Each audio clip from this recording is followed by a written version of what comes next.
بسم اللہ الرحمن الرحیم۔ مسائل کی مجلس میں انشاءاللہ قربانی سے متعلق بیان شروع کریں گے۔ چونکہ عید الاضحیٰ قریب ہے اور ذوالحجہ کا مہینہ قریب آ رہا ہے، تو ایک مسلمان کے لیے جس عبادت کا وقت ہو، جو عبادت متوجہ ہو، تو اس کے ضروری اور بنیادی مسائل کو جاننا اور سیکھنا بہت ضروری ہے۔ آج ہمارے اندر یہ غفلت بھی بہرحال بہت زیادہ ہے کہ ہم ان مسائل سے بھی اپنے آپ کو غافل رکھتے ہیں، بے خبر رکھتے ہیں جو ہمیں معلوم ہونے چاہیے۔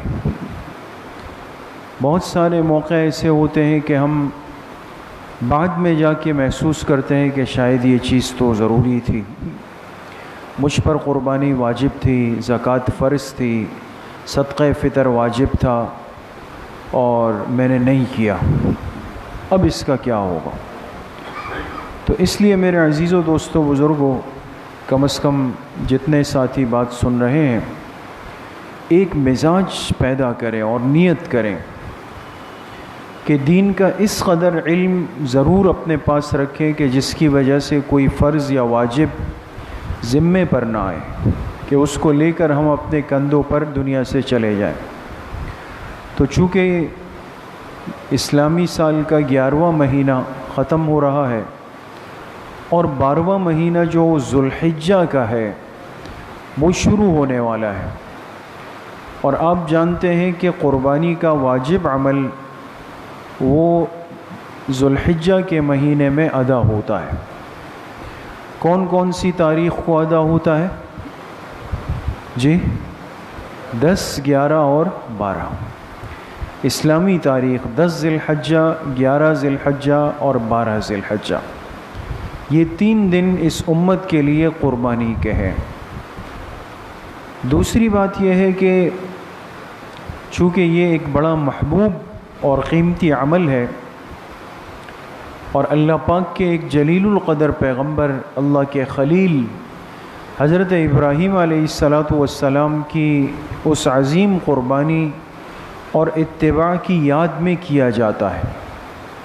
قیامت تک اللہ پاک نے اس امت کے اندر اس عمل کو جاری رکھا اور فرمایا وَتَرَكْنَا عَلَيْهِ فِي الْآخِرِينَ، جب تک ملت ابراہیمی کو ماننے والے دنیا میں ہیں اور وہ قیامت تک ہے، تو ان میں ہم نے اس عمل کو چھوڑ رکھا ہے کہ وہ قربانی کا عمل ضرور کریں گے۔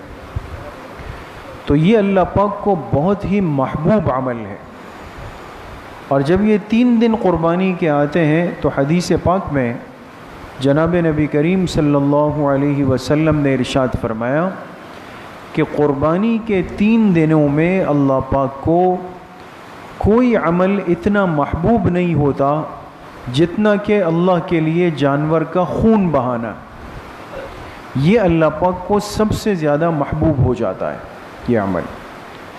اس لیے حکم دیا فطیبوا بہا نفسا، کہ اے میری امت جب تم قربانی کرو تو بیزاری کے ساتھ نہیں، دل پہ بوجھ کے ساتھ نہیں، خوش دلی کے ساتھ، خوش ہو کر قربانی کے عمل کو ادا کرو۔ تو اس لیے یہ بڑا ہی قیمتی اور مبارک عمل ہے، اور جو متوجہ ہو رہا ہے، جو قریب آ رہا ہے، اس لیے قربانی سے متعلق بھی ہمارے پاس اس کے ضروری، بنیادی، اہم اور موٹے موٹے مسائل ضرور ہونے چاہیے۔ تیسری بات یہ ہے کہ گزشتہ جمعہ جو گزرا ہے، جو ساتھی یہاں موجود ہوتے ہیں جمعے میں، ان کو یاد ہوگا کہ اس جمعے میں ہم نے بات کی تھی منکرات قربانی پہ، یعنی بعض چیزیں اور بعض باتیں ایسی ہیں کہ جو بہت سارے نیک اعمال میں شامل ہو رہی ہے، اور کسی بھی نیک عمل کے اندر خرابی آنا شروع ہو جائے نیک عمل میں، اس خرابی کو منکر کہتے ہیں۔ کیا کہتے ہیں دوستو؟ منکر کہا جاتا ہے، وہ منکر ہے۔ تو قربانی جیسے مبارک اور واجب عمل میں کچھ سالوں سے ایسا محسوس ہوتا ہے، بلکہ نظر آتا ہے کہ منکرات کا داخلہ ہو رہا ہے، وہ باتیں جو اس امت کے اندر نہیں ہونی چاہیے تھی، ہم نے قربانی جیسے پاکیزہ عمل میں اس کو لانا شروع کر دیا ہے۔ اور اس کی بہرحال کچھ صورتیں جمعے کے بیان میں عرض ہوئی تھی، وہ جن ساتھیوں نے سنا ہے تو سمجھ گئے ہوں گے، باقی ساتھی رجوع کر سکتے ہیں۔ چوتھی بات یہ ہے کہ سب سے پہلے ایک مسلمان کو یہ بات معلوم ہونی چاہیے کہ قربانی واجب کس پر ہے، کس مسلمان پر قربانی واجب ہے۔ اس لیے کہ جو بھی عمل مال کا متقاضی ہو، اس میں مال خرچ ہو، جیسے زکوٰۃ ہے، حج ہے، صدقہ فطر ہے، قربانی ہے، دیکھیں اس میں مال خرچ ہوتا ہے۔ تو اللہ پاک نے اس بنیاد پہ ہر مسلمان پہ حج فرض نہیں کیا، اس لیے کہ وسعت نہیں، استطاعت نہیں، حج فرض نہیں، زکوٰۃ فرض نہیں کی، صدقہ فطر نہیں رکھا، قربانی کو بھی واجب نہیں کیا۔ تو ایک مسلمان کو آج کم از کم اتنی بات معلوم ہو کہ قربانی آیا مجھ پر ہے یا نہیں ہے، یا کس مسلمان پر قربانی واجب ہے، یہ جاننا ضروری ہے۔ بہت سارے لوگ اس غلط فہمی میں ہوتے ہیں کہ جی ہم پر تو زکوٰۃ نہیں ہوتی، ہم زکوٰۃ نہیں ادا کرتے، میں زکوٰۃ کی شرائط میرے اندر نہیں ہے، تو وہ بس اس بات کو آخری نقطہ بنا کے کہتے ہیں جب زکوٰۃ مجھ پہ فرض نہیں، قربانی بھی نہیں۔ ایسا نہیں ہے، کچھ فرق ہے زکوٰۃ میں اور قربانی کے اندر۔ اس لیے میں ایک جملہ عرض کر رہا ہوں، بہت ساری جگہوں پر آپ کو علماء کی کتابوں میں بھی، علماء کی مجلسوں میں بھی ایک جملہ سننے کو ملے گا کہ بھئی قربانی اس مسلمان پر واجب ہے جس پر صدقہ فطر واجب ہے، وہ زکوٰۃ کا نہیں کرے گا تذکر۔ قربانی اس مسلمان پر واجب ہے جس پر صدقہ فطر واجب ہے، مطلب صدقہ فطر کے واجب ہونے کی جو شرائط ہے من وعن، وہی شرائط قربانی کے واجب ہونے کی، کہ ایک مسلمان پر قربانی کب واجب ہوتی۔ اس کے لیے بالکل آسان سا ایک ضابطہ سمجھ لیں کہ 5 چیزیں ہیں: سونا، چاندی، نقد رقم، سامان تجارت، ضرورت سے زائد سامان۔ یہ کتنی چیزیں ہو گئی؟ 5۔ نمبر 1 سونا، نمبر 2 چاندی، نمبر 3 نقد رقم، نمبر 4 سامان تجارت۔ سامان تجارت جو چیزیں بیچنے کے لیے، جیسے دکاندار کاپیاں بیچ رہا ہے، موبائل بیچ رہا ہے، کپڑے بیچ رہا ہے، بسکٹ کے ڈبے بیچ رہا ہے، مثال دے رہا ہوں، گاڑیاں بیچ رہا ہے، یہ سب سامان تجارت۔ تو چوتھے نمبر پہ آ گیا سامان تجارت، اور 5ویں چیز ہے ضرورت سے زائد سامان۔ وہ چیزیں جو ایک مسلمان عاقل بالغ مرد عورت کے پاس موجود ہے، نہ وہ سونا ہے، نہ وہ چاندی ہے، نہ وہ نقد رقم ہے، نہ وہ سامان تجارت ہے، لیکن وہ سامان میرے پاس ضرورت سے زائد رکھا ہوا ہے۔ جیسے مثال کے طور پہ میرے پاس ایک موبائل تو جیب میں ہے، سب ساتھیوں کے پاس ہوں گے، یہ ہے ضرورت کا موبائل۔ اور بہت سارے لوگوں کی عادت ہوتی ہے کہ وہ 2 3 موبائل رکھتے ہیں، شوق ہوتا ہے۔ ایک گھڑی پہنی ہوئی ہے، 2 گھڑیاں بالکل پیک ڈبے میں گھر میں رکھی ہوئی، ٹھیک ہے۔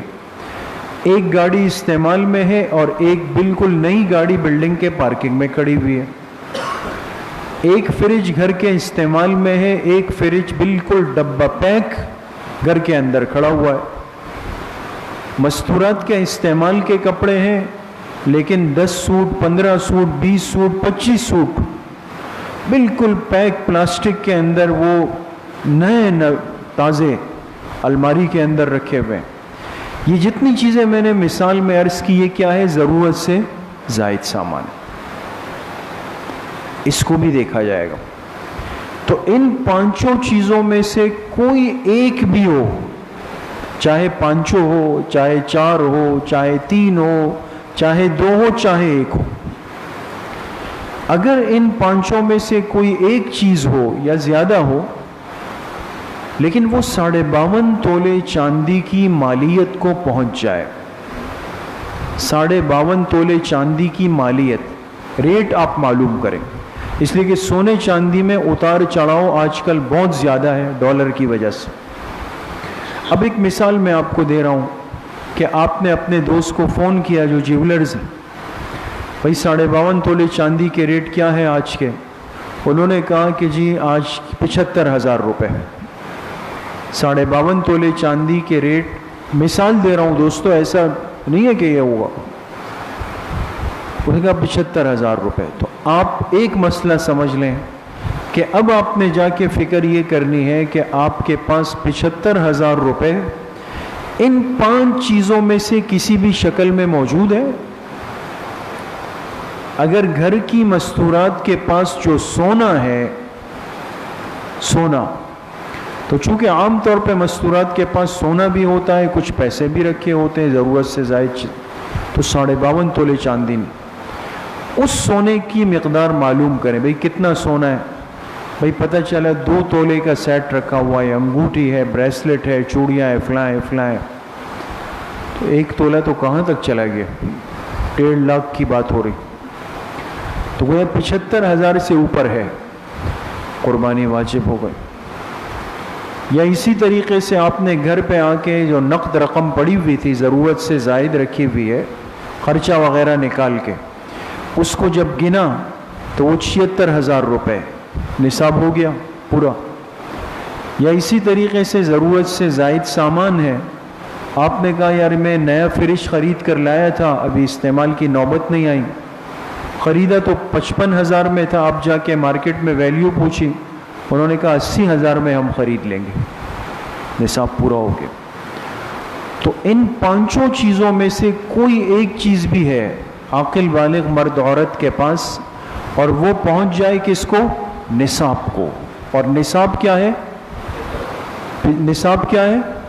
52.5 تولہ چاندی. یہ خیال کریں 75,000 میں نے مثال دی ہے دوستو، یہ معلوم کریں گے آپ ہر ایک. تو جس کے پاس بھی ہے تو یہ بات طے ہو گئی کہ بھئی اس پر قربانی کیا ہے؟ واجب ہو گئی. ٹھیک ہو گئی بات دوستو. دوسری اہم بات یہ سمجھیں کہ زکوٰۃ میں ہر مسلمان جانتا ہے کہ سال کا گزرنا شرط ہوتا ہے. قربانی میں ایسا نہیں ہے دوستو. اگر کل عید الاضحیٰ ہے اور آج آپ کی پھنسی ہوئی پیمنٹ آ گئی 80,000 روپے، آپ نے کل قربانی کرنی ہے.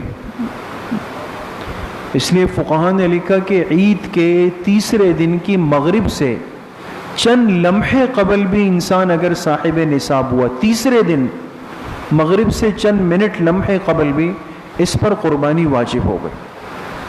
اب اس دن کر سکتا ہے تو کر لے، نہیں تو اگلے دن اتنی رقم کا جانور لے کر کے صدقہ کر دے گا. بات سمجھ گئے دوستو؟ تو اس لیے پہلا مسئلہ تو جو ہمیں سمجھنا ہے کہ بھئی آیا میں قربانی میرے ذمے اس دفعہ ہے بھی یا نہیں ہے. اس کے لیے ہم اپنے اپنے معاملات کو، اپنے حساب کتاب کو دیکھ لیں اور پھر جس کے پاس نصاب ہے تو وہ قربانی کی فکر کرے گا. ایک بات. اچھا، دوسری اہم بات یہ ہے کہ قربانی بھی صرف اپنی ذات کی طرف سے واجب ہے. ہمارے ہاں چونکہ جو مشرقی مزاج ہے پاک و ہند میں، کہ وہ کیا ہوتا ہے کہ ہم ایک فیملی سیٹ اپ میں چلتے ہیں نا، کہ والد ہیں اور بچے ہیں، اور بچے بڑے ہو کے شادی شدہ ہو گئے تب بھی وہ والدین کے ساتھ ہیں، بڑی اچھی بات ہے. لیکن گھر کا جو خرچ ہے، نظام ہے، راشن ہے، بل ہے، وہ بڑا بھر رہا ہوتا ہے. تو بعض دفعہ جو بچے بڑے شادی شدہ بالغ ہو گئے نا، کما رہے ہیں، ان کی ایک عادت بن جاتی ہے، وہ کہتے ہیں ابو دے رہے ہیں تو بس وہ قربانی بھی کریں گے، وہ زکوٰۃ بھی دیں گے. تو یہ معاملہ بھی سمجھنے کا ہے کہ ہر مسلمان صاحب نصاب پر اپنی قربانی واجب ہے. لہٰذا بیوی شوہر سے نہیں کہہ سکتی کہ جی آپ میری قربانی کر دیں، میں تو اپنا نہیں نکال رہی ہوں. عورتوں میں تو ویسے ہی مزاج ہے، جمع کرنا ہے، خرچ نہیں کرنا، کبھی بھی نہیں کرنا. تو اس لیے یہ مسئلہ بھی سمجھانا ہے. اسی طرح وہ بالغ اولاد کہ جو خود صاحب نصاب ہے تو ان پر اپنی قربانی خود واجب ہے. لیکن اگر گھر کا بڑا ایک ذمہ داری سمجھ کر ایک بڑا جانور لے آتا ہے، جیسے ہمارے ہاں ایک مزاج ہے کہ بھئی گائیں بیل لے آئے، بھئی یہ میرا ہے، میری اہلیہ کا ہے، میرے 2 بیٹوں کا ہے، ان کی بیویوں کا ہے، اور ایک مرحوم فلاں کا ہے، 7 حصے بالکل ترتیب دے دیتے ہیں ہم لوگ. بہت اچھا ہے، کوئی حرج نہیں، اس میں کر سکتے ہیں لیکن ضروری نہیں. ہر ایک کے ذمے اپنی قربانی کرنا خود ضروری ہے، واجب ہے. لیکن اگر بڑے نے سب سے کہا کہ جی میں کر دوں گا آپ کا کر دوں گا، آپ بے فکر ہو جائیں، ٹینشن ختم ہو جائے گی. لہٰذا وہ جو قربانی کریں گے تو اس کے اندر سب کی قربانی ادا ہو جائے گی. نابالغ بچوں کی طرف سے قربانی واجب نہیں، چاہے نابالغ کتنے ہی مالدار ہو. بعض دفعہ یہ جو چھوٹے بچے ہوتے ہیں نا، یہ بڑوں سے زیادہ پیسے جمع کر کے بیٹھے ہوئے ہوتے ہیں. کیا خیال ہے؟ اس لیے کہ بڑوں نے تو خرچ کرنا ہے نا، یہ تو عید میں جمع کرتے ہیں، کلیکشن کرتے ہیں. اب جمع کیے اچھے خاصے جمع کر لیتے ہیں، اور جو درمیان میں کوئی کسر آتا ہے تو وہ بھی پورا کرتے ہیں. مثال کے طور پہ 900 ہو گئے تو آ کے بڑوں سے کہیں گے کہ بھئی 100 کم ہے، اس کو آپ 1000 کر دیں، تو وہ بھی آپ سے لے کے ملا دیے. اس میں تو پیسے ہوتے ہیں بعض کے پاس.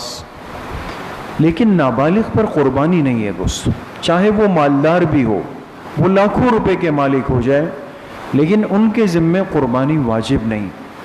اگر بڑے نے نابالغ کی طرف سے قربانی کی تو یہ نفلی قربانی کا ثواب ملے گا، نفلی کا.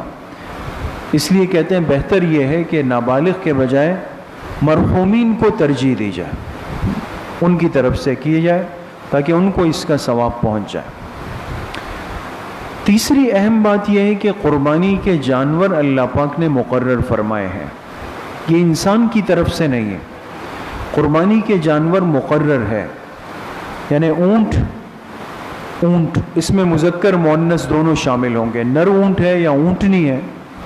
اسی طریقے سے گائیں اور بیل مذکر مؤنث دونوں ہیں، اور انہی کے ساتھ بھینس خود شامل ہو جاتی ہے دوست. بھینس کی قربانی اسی طرح ہے جیسے گائے کی قربانی. پھر بھینس چاہے مؤنث ہو یا بھینسا ہو، نر ہو سکتی ہے. اسی طریقے سے بکرا یا بکری نر مادہ دونوں کی قربانی ہو سکتی ہے. اور بھیڑ دمبا اس میں بھی مذکر مؤنث دونوں کی قربانی. یہ 4 جانور ہیں جو من جانب اللہ مقرر کیے گئے ہیں قربانی کے لیے. اور اس کے علاوہ بہت سارے جانور پرندے ایسے ہیں جو حلال ہیں، لیکن قربانی کے اندر معیار حلال ہونا نہیں بلکہ شریعت کا طے کرنا ہے. صرف حلال کی بنیاد پہ قربانی ہوتی تو کوئی بھی جا کے بھئی سامنے مرغی والے سے 2 مرغیاں خرید لی، چلے بھئی میں نے ذبح کر دی، قربانی ہو گئی. تو مرغا تو حلال ہے، مرغی حلال ہے، لیکن قربانی نہیں ہو سکتی دوستو. اس کی ہرن حلال ہے لیکن ہرن کی قربانی نہیں ہو سکتی نا. تو اس لیے یہ مسئلہ بھی سمجھ لینا چاہیے کہ جانور جو ہے وہ شریعت نے طے کر دیے، اور اس کے ساتھ ساتھ ان جانوروں میں کتنے حصے ہو سکتے ہیں یہ بھی شریعت نے طے کر دیے. بڑے جو 2 جانور ہیں یعنی اونٹ گائیں، اس میں کتنے افراد آ سکتے ہیں؟ 7. اونٹ میں بھی 7 افراد، گائیں بیل بھینس میں بھی 7 افراد، 7 حصے، اس سے زیادہ نہیں ہو سکتا. چھوٹے جو جانور ہیں بکرا بکری دمبا دمبی، اس میں کتنے حصے؟ 1 سنگل حصہ ہوگا. تو اگر کسی نے 5 لاکھ کا بکرا لیا تو وہ کتنے افراد کی طرف سے ہوگا؟ 1 فرد. اور 50,000 کی گائیں لی تو ہے تو سستی، لیکن کتنے افراد کا کام چل جائے گا؟ 7 افراد. تو یہ مسئلہ ذہن میں رکھنا بہت زیادہ ضروری ہے. اس امت کے لیے جانور بھی طے ہے اور جانور میں کتنے حصے آئیں گے وہ بھی طے ہے. اور اس فتنوں کے دور میں اس چیز کو سمجھنا اور زیادہ ضروری ہے، اس لیے کہ ہر آدمی آج جو ہے وہ رفاہی اور فلاحی عنوان سے کام کر رہا ہوتا ہے. ہمارے اندر شعور کی جو کیفیت ہے اس سے ہم سب واقف ہیں. بس میں یہ ڈھونڈوں گا کہ مجھے کہیں سستا حصہ مل جائے، قربانی کا سستا حصہ. لکھا ہوا ہے کہ بھئی قربانی برائے مستحقین لکھا ہوا. کتنا حصہ ہے بھئی؟ اونٹ کا فی حصہ 8,000 روپے، گائے کا 7,000 روپے. تو 8 کو 7 سے ضرب ہے تو کیا بنے گا جی؟ 8 ایک حصہ 8,000 کا ہے، اونٹ میں 7 حصے ہیں تو کتنے بنیں گے؟ 56,000. 56,000 میں اونٹ مل سکتا ہے دوستو. تو گائے بیل بکری جو ہے وہ 1 لاکھ سے اوپر ہے، بکرے 30-40 ہزار سے، ایک نارمل بات عرض کر رہا ہوں. اونٹ کا ایک حصہ 8,000 میں کیسے دیا جا رہا ہے بھائی؟ تھوڑا سا دماغ پہ غور کرنا چاہیے. ایک ایمانی دائرے میں رہتے ہوئے اپنے ایمان کی ترتیب پر چلیں. امت مسلمہ میں اونٹ کے 7 حصے ہیں اور گائے کے 7 حصے ہیں. یہ بات اس لیے عرض کر رہا ہوں کہ اب بعض ایسے طبقات ہیں جو چند ہزار حصے بانٹے ہوئے ہیں. مسلمان یہ تو بہت آسان کام ہے بھائی. کون بنوری ٹاؤن میں 14-15 ہزار دے، کون فلاں جگہ پہ 15-16 ہزار دے، چلو 7 ہزار روپے جمع کراؤ قربانی کو. میں آپ سے ایک بات عرض کروں، عقل مند کے لیے اشارہ کافی ہوتا ہے. یہ وہ طبقات ہیں کہ جن کے ہاں ایک اونٹ میں 70 افراد شریک ہو سکتے ہیں. ایک اونٹ میں کتنے افراد آپ کے ہاں ہو سکتے ہیں؟ کتنے افراد ہو سکتے ہیں؟ 7 افراد. کیوں غلط جا رہے؟ یعنی عقیدے کو، ایمان کو، اعمال کو اتنا سستا کر کے بچھا دیا کہ بس ایک چیز نظر آ رہی ہے جی فلاں بہت خدمت کر رہے ہیں. یہ حقیقت ہے دوستو، زندہ حقیقت ہے. اس کو تھوڑا سا سمجھ لینا چاہیے. لوگوں کے افطار بھی خراب کیے، سحریاں برباد کی، اب قربانیاں بھی برباد ہو رہی. سب چیزیں بربادی کے راستے پہ ڈال دی گئی ہے. بحیثیت ایک مسلمان کے تھوڑی سی ذہنی بیداری ضروری ہے. احتیاط کریں. جہاں علماء اکرام مستند کام کر رہے ہوں ان کے ساتھ جڑیں. چند ہزار کے لیے اپنے معاملات کو خراب نہ کریں. اور کہیں آپ کو محسوس ہو، سمجھ نہ آئے تو اپنے قریبی علماء سے پوچھیں بھئی فلاں جگہ پہ کیا خیال ہے، مشورہ کر لیں. اگر وہ آپ سے کہیں ہاں بالکل صحیح لوگ ہیں، مستند ہے، چلے جائیں، فبہا و نعمت جائیں. لیکن وہ منع کریں تو نہیں جائیں، مان لینی چاہیے. اللہ پاک صحیح عمل کی توفیق نصیب فرمائے. الحمدللہ رب العالمین والصلاة والسلام.